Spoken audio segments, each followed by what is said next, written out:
This very historic bill,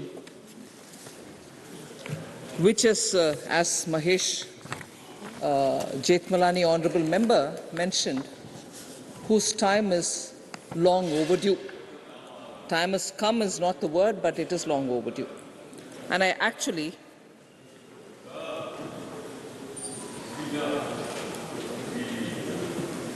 what happened? Oh, okay. Yeah. No. Thank you very much. Yes, what's the problem? No, he's not objecting to that. No, he's not. I think certain things have to be over. Thank you very much, Pramod Tiwari ji. Thank you. But it speaks of a high level of attention. That's right. 360 degrees. That's right, sir. But I'm very grateful that you reminded, sir. Sir, I speak in favor, and this is an intervention that you permitted me, I speak in favor of the Nari Shakti Vandan Adhiniyam.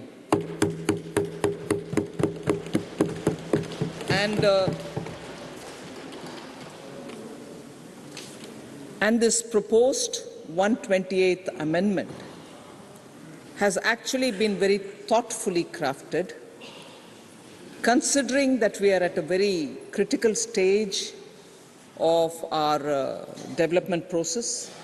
We've seen the success, and I certainly want to credit Shri P.V. Narasimha Rao ji's government for having brought in the 33% reservation in the Panchayat Raj at that time. And as a result, we've seen the groundswell at the Panchayat level, where 33% reservation today by many states has been increased to 50% as well. About 20 states have already brought in 50% reservation, and showing, therefore, the contribution of women at the Panchayat, although it started with 33%, now has gone up to 50%. There are no regrets. Actually, people are very happy that there's actual participatory process which is seen in the ground. And in this context, I remember one of the earliest steps that as Chief Minister, Honourable Prime Minister in Gujarat had taken up was also to encourage 50% and also unanimous elections. He would incentivize so that it should be non-partisan and that it should be with a common call taken by the Panchayat. So innovative ways of wanting people's participation has been always attempted to. So this one is long overdue because it partly also answers a lot of members who have been saying from the morning, why did it take 9 long years for you to bring the bill now? I would like to respond, and equally as I'm going down talking about this bill, it is important, sir, that we build consensus and also show that we are committed for the economic, social empowerment of women as well.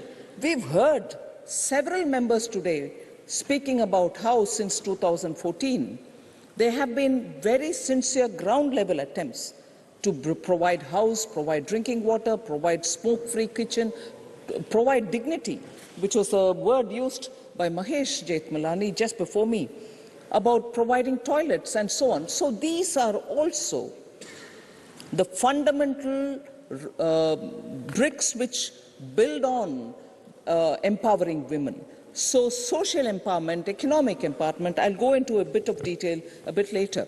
So what this proposed bill provides for is reservation of seats for women in the House of the People, in Lok Sabha. I've heard some members talk about reservation also should be brought in for the upper house.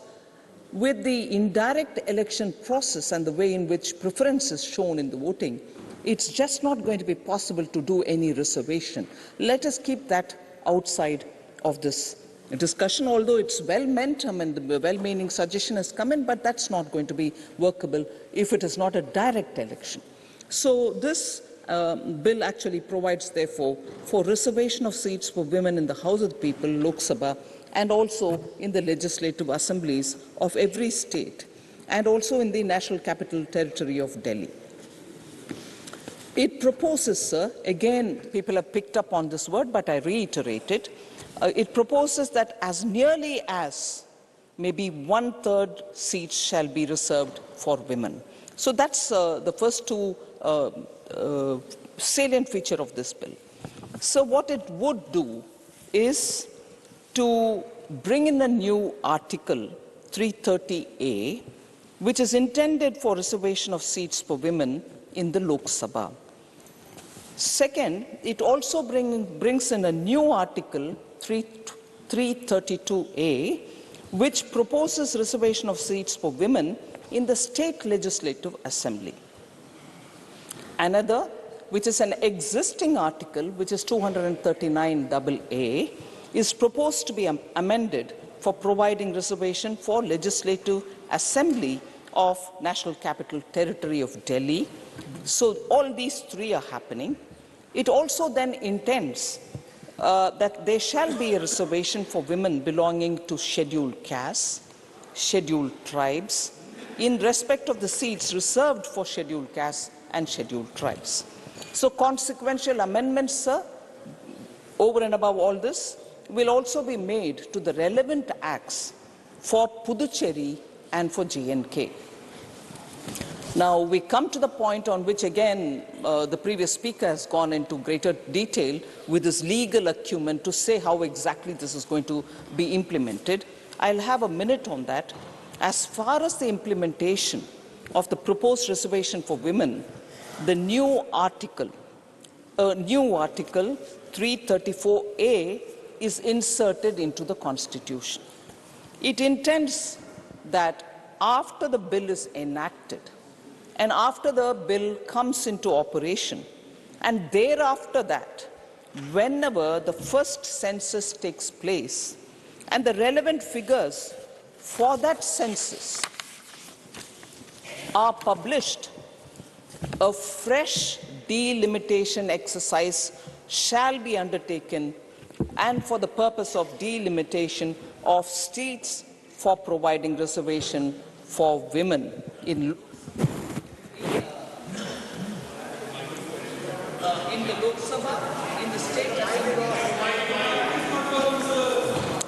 in the Lok Sabha, in the state legislative assemblies, and also in the Legislative Assembly of Delhi.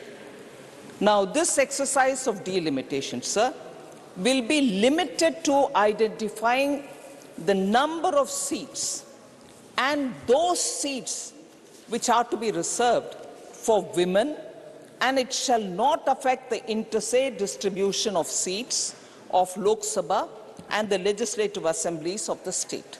So we just want to make this absolutely clear as to what this constitutional amendment bill is proposing to do, and the reservation of seats shall cease after a period of 15 years from the commencement of this very proposed law. So this is where I think we are coming up with this constitutional amendment.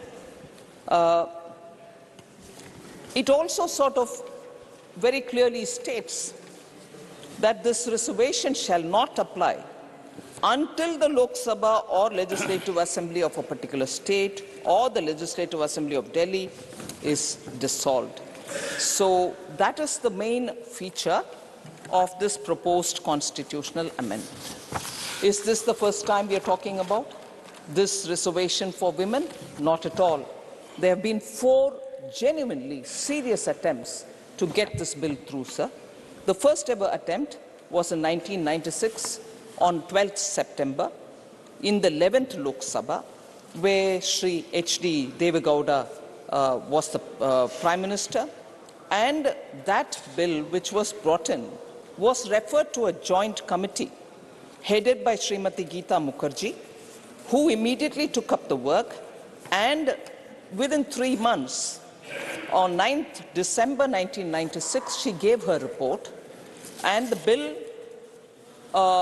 remained there for almost a year. But because of the dissolution of the Lok Sabha, the 11th Lok Sabha, on 4th December 1997, this bill also lapsed. This bill, one particular feature which I'd like to highlight, is this bill provided for rotation of seats reserved for women. So it provides for rotation of seats. So that's the first one. So the next one, second attempt made, was on 14th December 1998 by Sri Atal Bihari Vajpayee's government, 12th Lok Sabha. In this,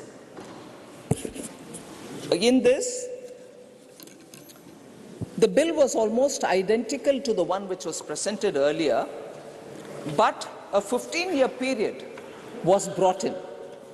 Now, this bill also lapsed due to the dissolution of the 12th Lok Sabha on 26th April 1999. A second attempt was made again by Prime Minister Atal Bihari Vajpayee on 23rd December 1999. That was the 13th Lok Sabha, and then the bill hadn't been pursued at all because they couldn't develop any consensus of view. And again, this also lapsed on the dissolution of the 13th Lok Sabha on 6/2/2004. The fourth attempt, which is the most recent attempt, happened on 6th May 2008. In the Rajya Sabha, the bill was introduced under Dr. Manmohan Singh's government, UPA 2, very identical bill to the one which was previously tabled, which couldn't be pursued in the Lok Sabha.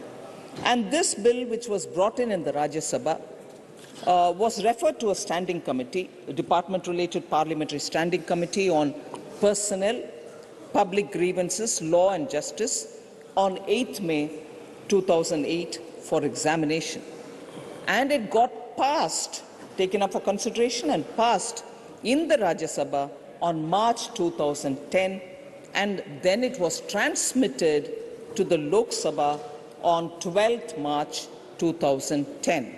It was just transmitted. But till 2014, it couldn't be taken up for various reasons. I'm not here going to go into the detail as to why it couldn't be cleared, but it didn't get cleared, and it lapsed. It is important for us to know that it lapsed on the dissolution of the 13th Lok Sabha on 18 May 2014. So, I may be pardoned if I'm repeating something which honourable members already know. There is no bill which is pending that I have to bring back here to say, we'll consider this one, it's been waiting from then. No bill is waiting. With the dissolution of the Lok Sabha, that bill, which was passed in the Rajya Sabha, but which it didn't remain here, which naturally got transmitted to the Lok Sabha, also lapsed. So there's no bill before us. Sir, empowerment of women in India is not a new thing. I just would like to go back in history to identify a few names which stand out for a lot of proof that is so required to say this civilization always held women high. Now, I'm not going to this thing, did we treat them as goddess, give us equality? I've heard a lot of members say with a lot of concern, we don't want to be treated like goddess, treat us equal. But it is a fact that we have held women very highly, and the women also had the courage to stand up and speak for themselves. So it's not a new thing for us. I'll just give you the example of Satyakama's mother. An Upanishad has been given in his name. He was a bright star. But when he went in search of his guru, the guru asked him, oh, okay, you want to become my student, but who's your father? Would you please tell me? He didn't know the name of his father. He goes back to his mother, Jabala, to ask her, Mama, please tell me who's my father. I have to go tell my guru, otherwise he'll not admit me. And the mother had the courage to tell him, I don't know who your father is, go tell this to your guru. And the boy, in all his earnestness, goes back to the guru and says, sorry, this is the reply given by my mother. And the guru understands the situation and readily admits him for his curiosity. That's the civilization we are talking about. It's not a civilization which treated women of one particular group or another particular group differently. We've treated all women with fairness. There can be differences during the age as we are coming down to today. But that is Satyakama Jabala, and Jabala, the mother, who could tell her boy to go say with pride that no, you'll know your mother's name, but the mother doesn't know the father, and the Guru had no objection. Sir, similarly, when Adi Shankara had an argument with Vandan Mishra, there was a debate going on, and who was the judge there? A woman, Ubaya Bharti, Vandan Mishra's wife. Could she have been admitted or accepted as a judge between the two people debating if only there was some hesitation about dealing with women differently? They readily accepted her. She had the scholarship is one thing, but to accept a woman to judge between them two as to who is going to be the victor also reflects that men in India, learned or otherwise, did not have a different idea of woman, and that Ubaya Bharti's example tells us that. There are, of course, 22 women who contributed very richly to our Vedas and Upanishads. I'm not taking each one of their names. Gargi and Lopamudra stand out. Similarly, I heard members this morning also recall from the south eminent fighters, warriors. I also will name Abhay, who was a great, simple two-line aphorisms from her, always enamels all of us.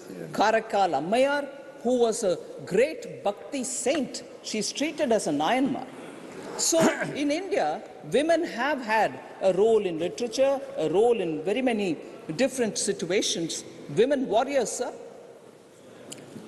Rani Abbakka, Kitturu Chennamma, Velu Nachiyar, Rani Gendunlu, Lakshmi Segal, and of course Jhansi Ki Rani.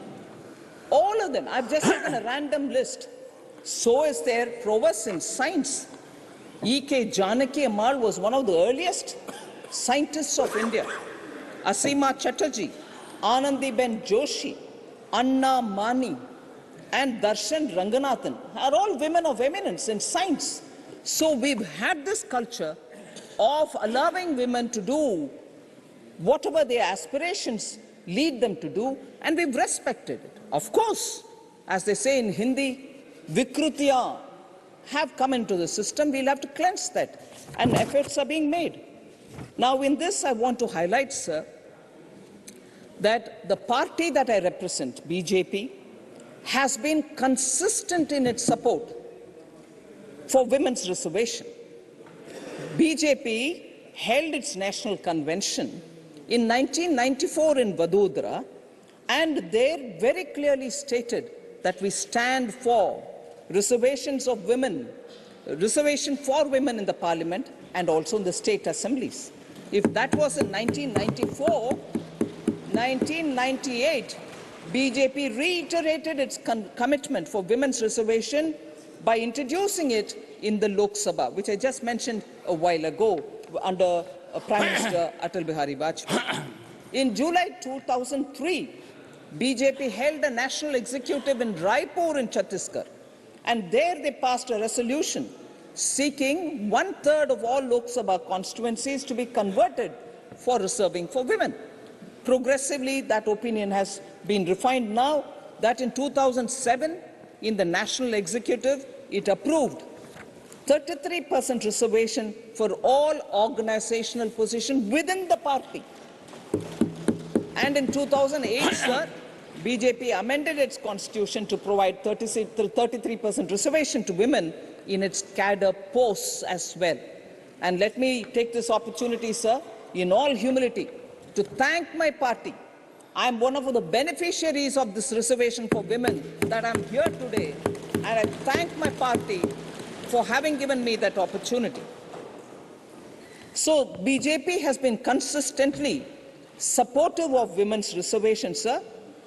I remember those days were early days for me as a party spokesperson, but the now lapsed bill, which was passed in Rajya Sabha in 2010, late Sri Arun Jaitley supported it passionately in the Rajya Sabha, and it was passed in the Rajya Sabha. Of course, when it transmitted to Lok Sabha, it didn't get through.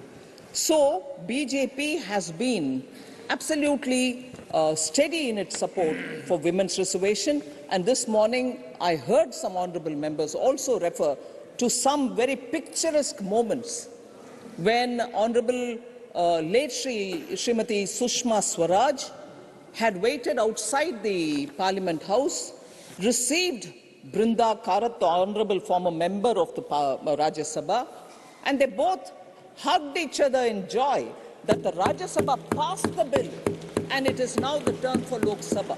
So there was a complete, across party lines, a sense of wanting to achieve this, and today we remember late Sushma Swaraj, and of course even today the activists and also former members of Parliament who have all been pursuing this agenda. To further this point, sir, 2014, prior to the Lok Sabha election, BJP's manifesto, the Sankalp Patra, openly said that BJP is in favour of bringing reservation, 33% reservation in Parliament and also in the state assemblies. So did 2019 Sankalp Patra. So just as Article 370 has always been in BJP's manifesto, so is women's reservation always been in BJP's election manifestos, be it 2014 and now be it 2019. Sir, Sankalp se Siddhi principle, which Honourable Prime Minister follows very earnestly, is also proven by the fact that everything that which is mentioned in the Sankalp Patra is taken up to the level of achieving, that is, Siddhi tak prapt karne tak, we follow it in earnestness. I also heard some members this morning talk about, you were paying attention to Article 370, you were paying attention to triple talaq, but you didn't do this women's reservation. I'd like to take this opportunity to say through you, sir, Article 370 has a very big women's component in it. Inter alia, you didn't allow women to hold property in J&K. Is it not important for them to have that honor back? They have, after all, been born there. Well, if they married somebody else from anywhere else, how right is it under Article 370 to deny them ownership of property? Is that not important? Therefore, when we restored the normalcy and also removed Article 370, women, SC, ST, Bakarwals, all of them get their rights. That is why Sankalp se Siddhi principle of Honourable Prime Minister makes complete sense. And between 2014 and today, these are the kind of achievements to empower women which have been happening. Similar is, I heard our Honourable National President, Sri Nadda, speak about triple talaq this morning. He said triple talaq is not in A country, B country, C country, all of which are Muslim-dominated countries.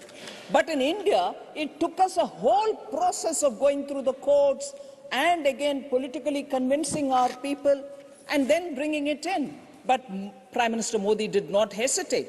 He said if that has got to be done for giving the rights to the Muslim women, we shall do it. So triple talaq also happened. So Nadda ji clearly explained, we don't involve or indulge in appeasement politics. But it is important for us for restoring the rights of women, because in women-related matters, sir, and I can say with complete confidence, in women-related matters, we don't play any politics. It is an article of faith for the Honourable Prime Minister, and therefore we do everything that we've done, whether it is Article 370 or whether it is triple talaq or looking at now women's reservation bill. All of it is part of our manifesto anyway. So between 14 and 19, I shall not spend too much of a time, because yesterday all of us heard Honourable Home Minister speak in the Lok Sabha. He listed out the various measures which have been taken by Prime Minister Modi for social empowerment, for economic empowerment of women. I'll just very quickly flag off a few of them, sir. Ujjwala for smoke-free kitchen, 9.59 crores of people have been given free connection and 200 rupees subsidy per cylinder, and newly we are adding 75 lakhs more connections. Swachhata Abhiyan, providing a dignified life for women, providing toilets to them. 11.72 crore toilets have been built in this country.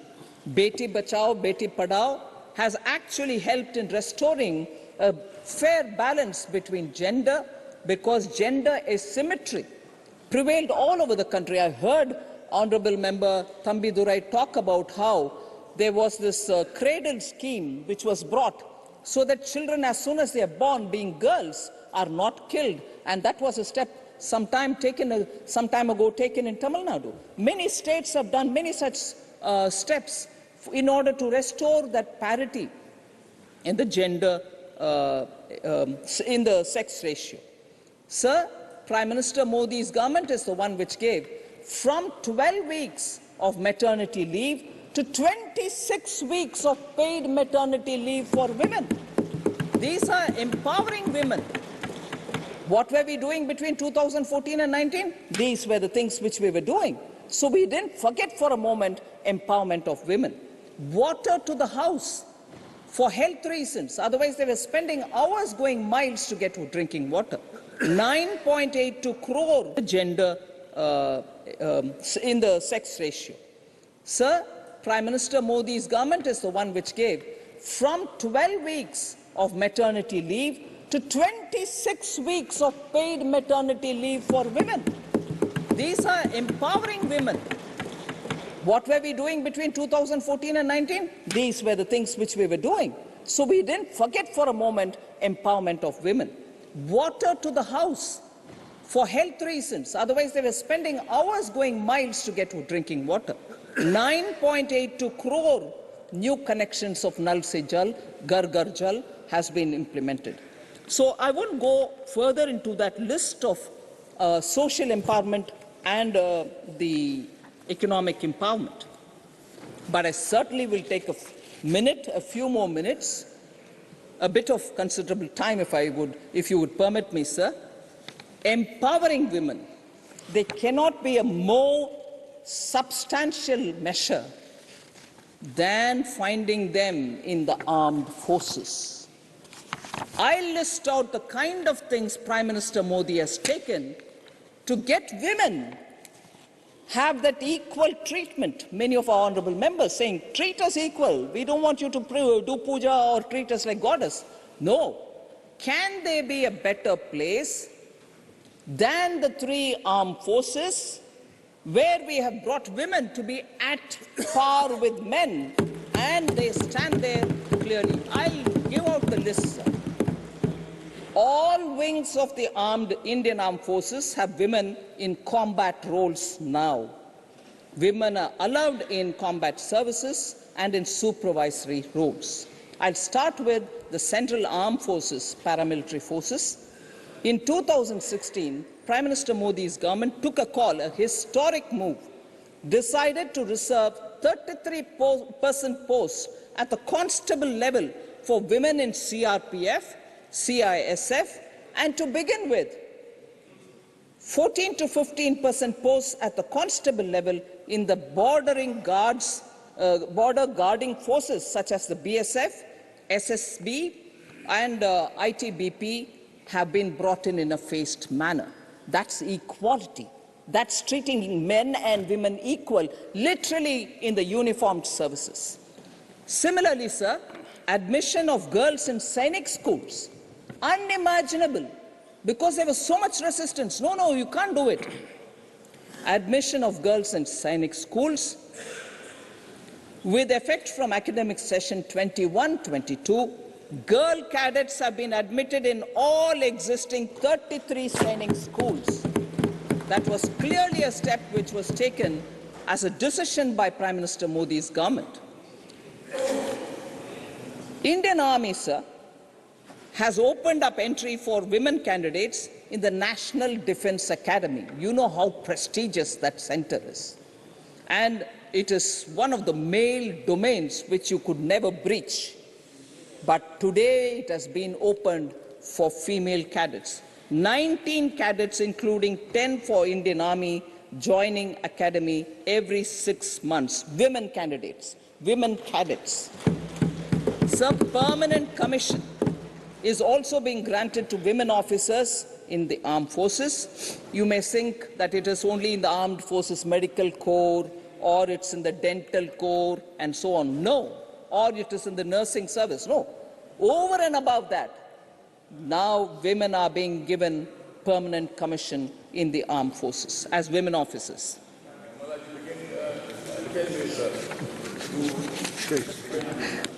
Sir, similarly, Indian Army has opened up avenues for women officers to serve as pilots in the core of Army's aviation.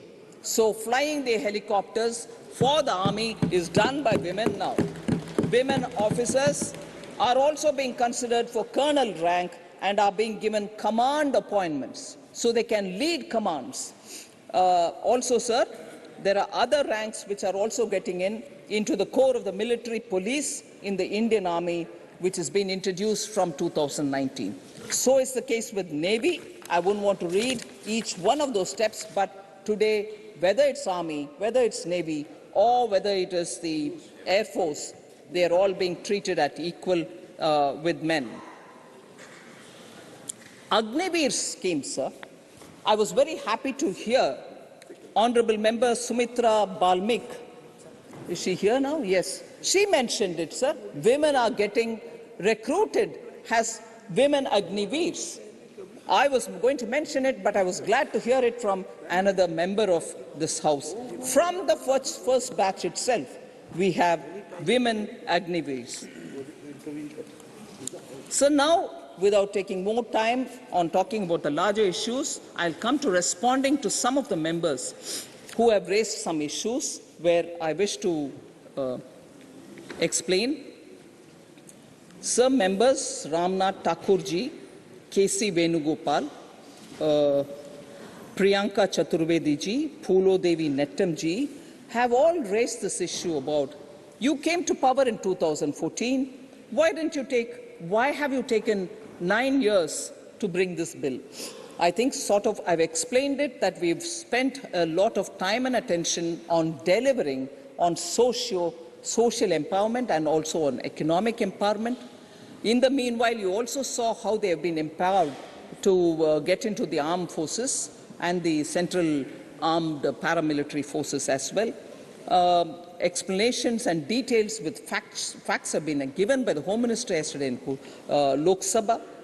Women have become now job creators. 29 crore women have also benefited because of the Mudra scheme, where 70% of all beneficiaries are women. So there are several schemes which has helped women to come up to some level. That's what we've been doing since 2014. Then there was this question, I think in general several members have raised, saying, why a special session for this bill? Sir, that simply we've come into a new complex, new building for Parliament, new India. We would like this Parliament to deal with one of the best bills that it can deal with, where all of us agreed. And I'm glad to say this. I thank from the bottom of my heart for the consideration that all the parties have shown, irrespective of the little reservations they may have, questions they have in their mind, for extending support for this historic bill and this new building as a first bill. Handling this bill is, I think, a very good start for a building which is being built for the next 100 years for the country. Even if delimitation is going to come up with newer members, there's enough space to accommodate a lot of new ones. Sir,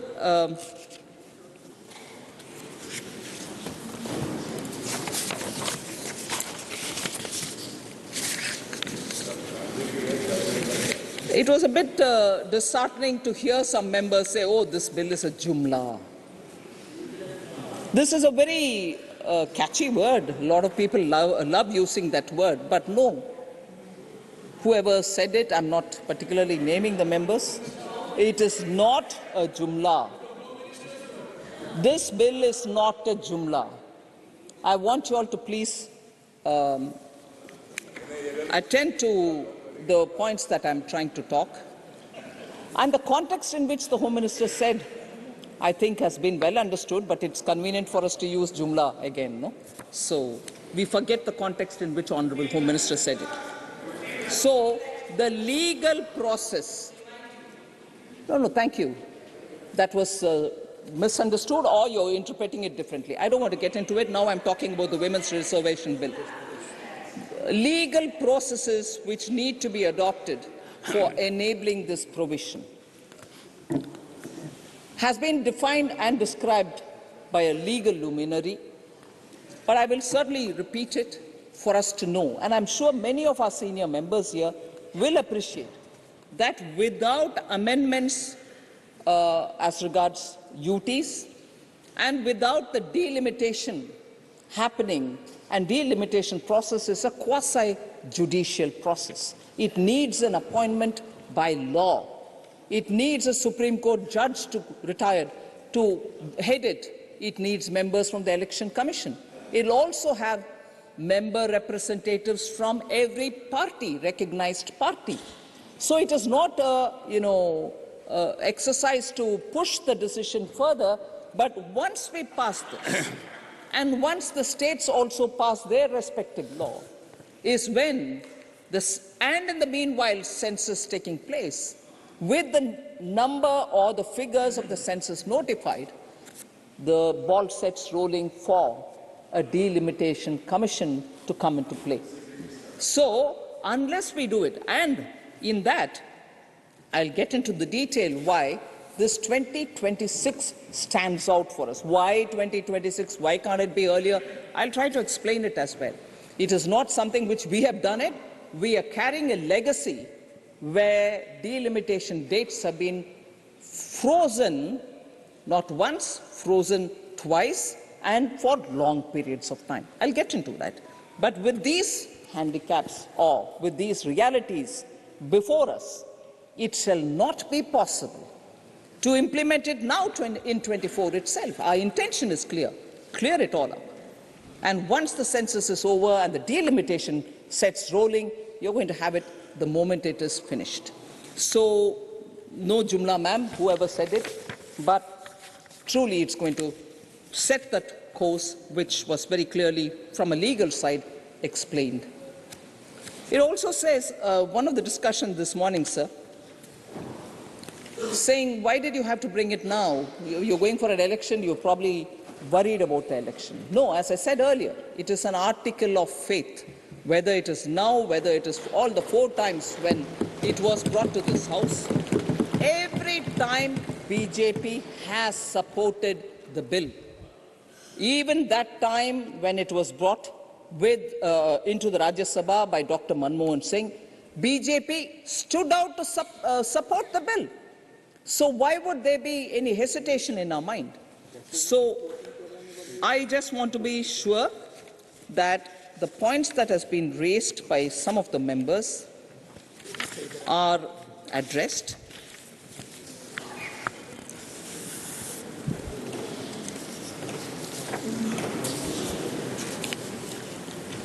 Sir, before I get into talking about the delimitation details, I want to pick up on Sri Binay Vishwam,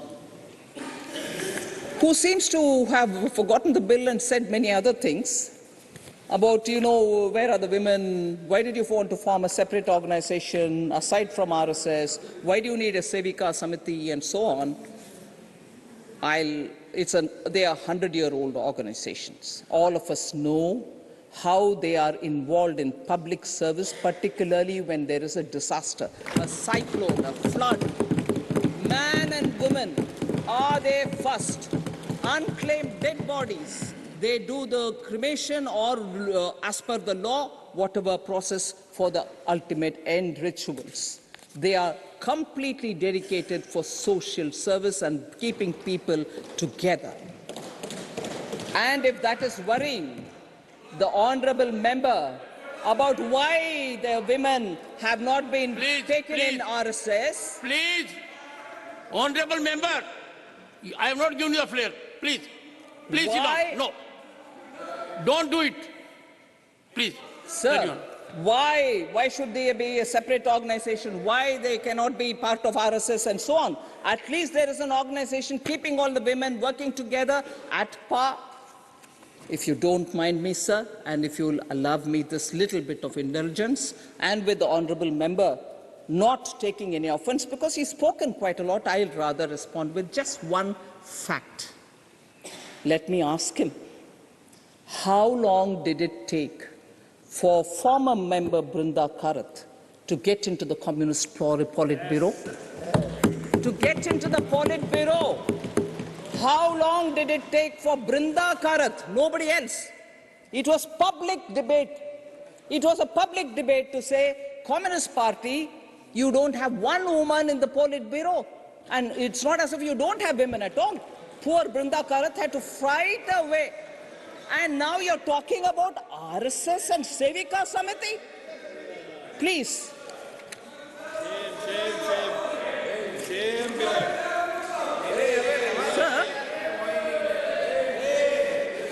Sir, I heard honourable member Kapil Sibal, sir, talking about Finance Commission cannot allocate resource fairly till the census takes place and so on, and that we are using a old census because I'm talking about, he referred to Finance Commission, I am also referring to that, but the idea was that the census, old censuses are being used. I just want to tell you, sir, it was Prime Minister Modi who, after forming the government, said 2011 census data was first used for the 15th Finance Commission, whose period is now current, 2020 to 2025. Till before that, that is prior to that, since the 7th Finance Commission till the 14th Finance Commission, which is before us, before 2014, that is 8th Finance Commission for the finance period 1979-2020, have used the census data of 1971. 71 census has been used till 2014, and Honourable Member Kapil Sibal worries that we're using 71. No, sir. From the 15th Finance Commission, which is holds currency, which runs between 2020 to 2025, 2011 census is already being used. So I'm sorry, I want to just correct that perception of Honourable Member. All the earlier census, all the earlier Finance Commissions have used 71 census figures, sir. We have updated it. So I'll just quickly go to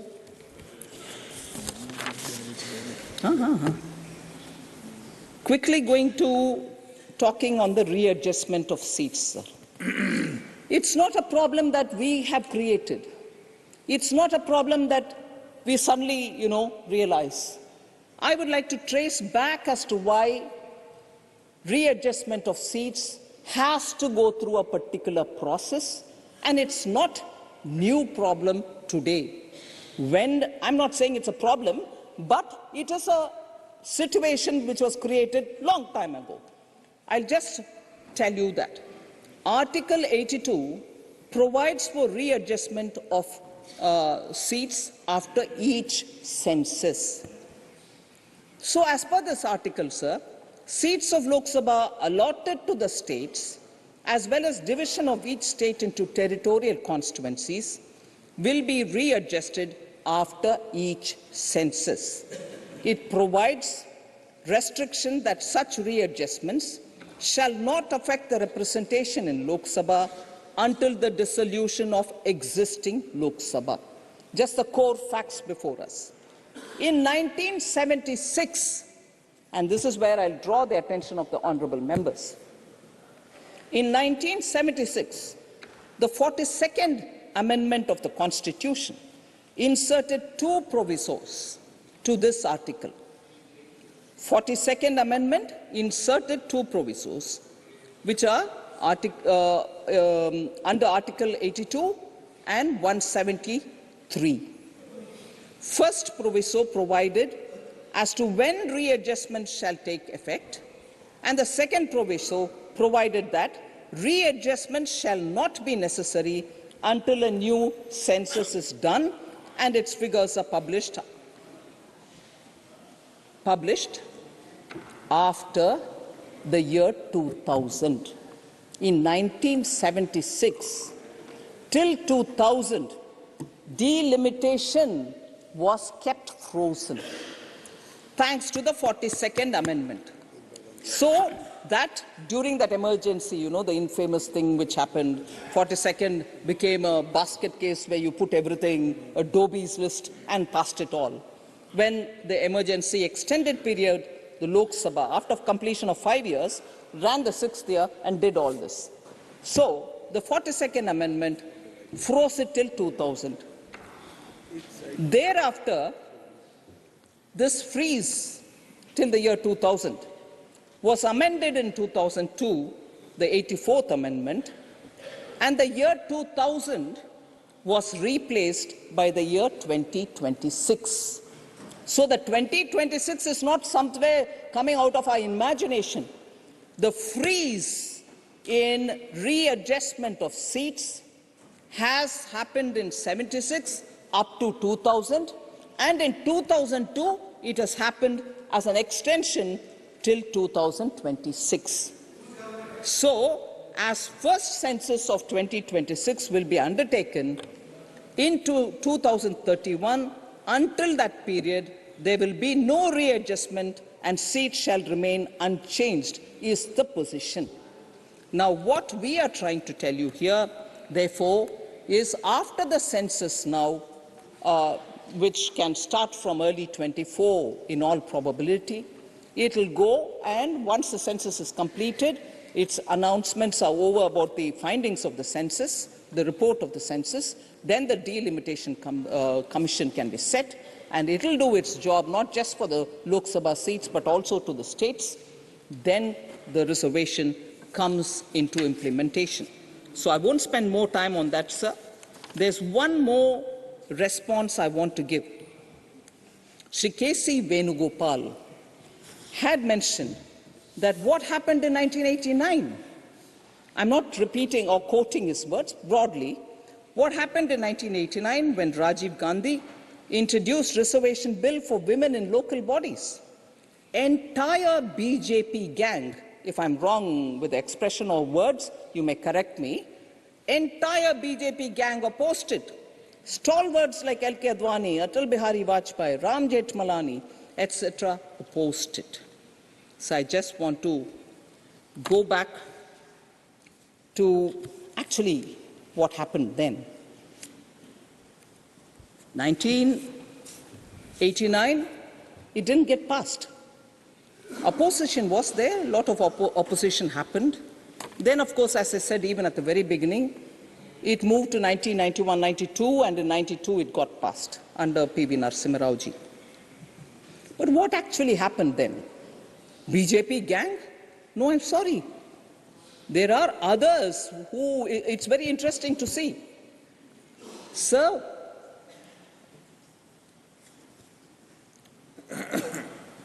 because the center-state relations at that time, and I'm purposely bringing this element, was such that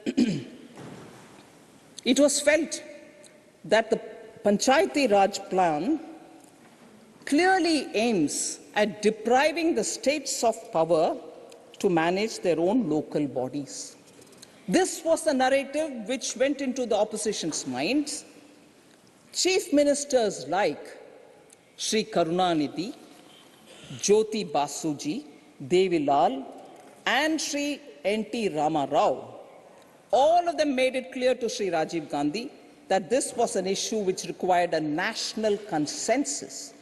So it's not the BJP gang, sir. all states were standing up to say, sorry, you're taking away our powers.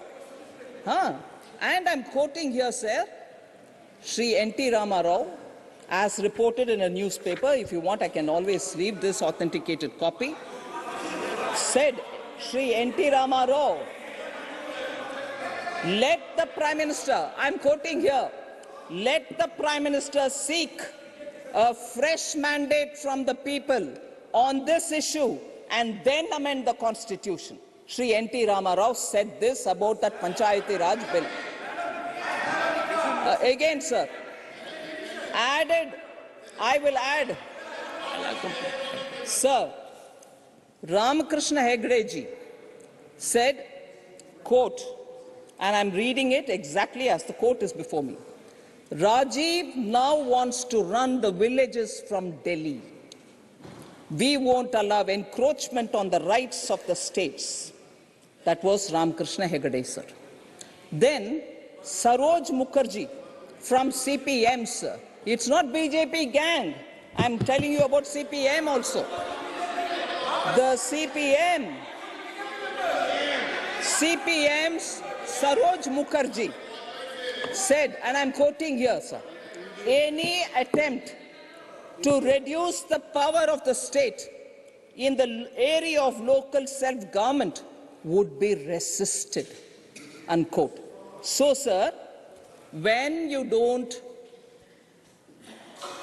have a record to justify your center-state relations, and I also do remember the GST debates, you promise something to the states, you don't fulfill it, and the states don't have confidence in your word. GST didn't happen during the period. Whereas that's the confidence Prime Minister Modi could give to the states, and therefore GST was implemented by us. Center-state relations. Center-state relations is a topic on which somebody who used Article 356 to remove state governments so many number of times, more than 90 times, should not speak at all. Sir, just one last point. Such one last point. Lot of people, sir,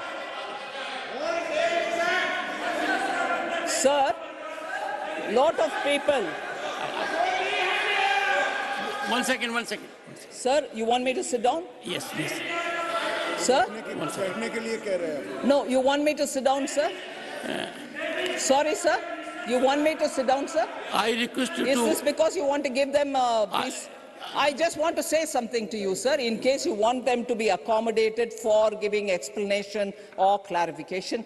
If it's not preposterous from my side, would you permit me to just say that's exactly what my respected leader of the opposition objected to yesterday when we were timely getting up and saying, no, factually wrong, you're factually wrong, we want to say. I would want to cultivate, sir, let me finish. I would want to cultivate a habit. And I'm telling you, I would want to cultivate a habit for myself, sir. I'll keep quiet. I'll hear every speaker. And when there is an objectionable comment made, or when there is a factually incorrect statement made, after they finish, I will seek your permission to stand up and rebut it, provided they are here to listen, not if they are walking out. So please, sir, it's a two-way street. Now that you're saying, I'll sit down. No, please conclude. Honorable Finance Minister, please conclude. Can I? Please conclude. I'll come. Sir, just the last 2 points, sir. Just the last 2 points. So there's been a lot of question on why is it that we won't be able to do the OBC like the way we do the SC reservation or ST reservation? There is no specific mention of electoral reservation in the Constitution for OBCs as it is mentioned for the SCs and STs. That is why this bill, which brings in the amendment, to have a 133% reservation deals with the general category, deals with the SC category, which is provided for by the Constitution, and deals with the ST category, which is provided for by the Constitution. So there is no ambiguity in our mind.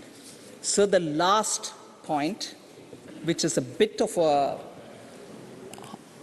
disappointment for me, which is a very worrying thing for me, I seek your indulgence and allow me to say this, which is really not what I want, leave me, but I'm sure many of us wouldn't want that in the upper house.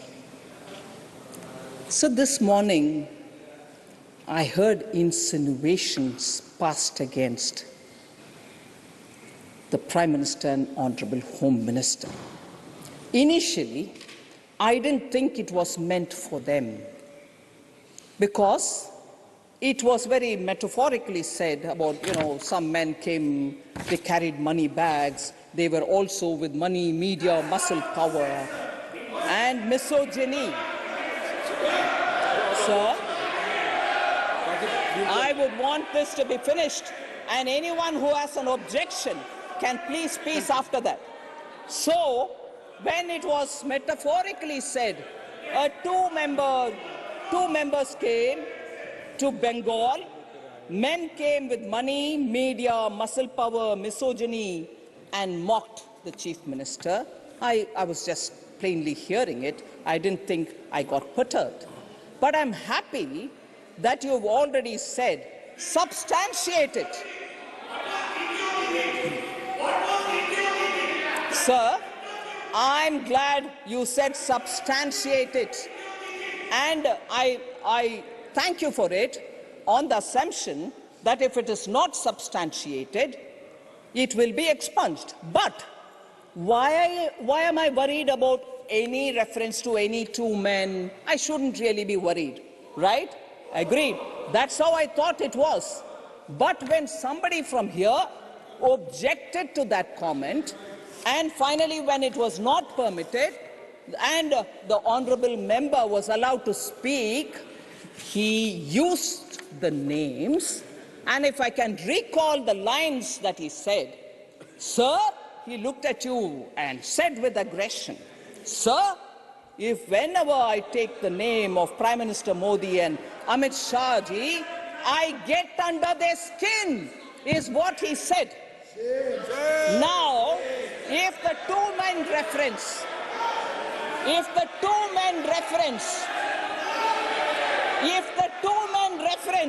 was without any name, I will not be bothered. But when somebody protested it from here, the true thought was betrayed. The true thought was betrayed. And the true thought was Prime Minister's Modi name and Amit Shah's name. Whenever I take it, which is what the honourable member said, whenever I take it, I get under their skin. So everything ties up. Everything ties up.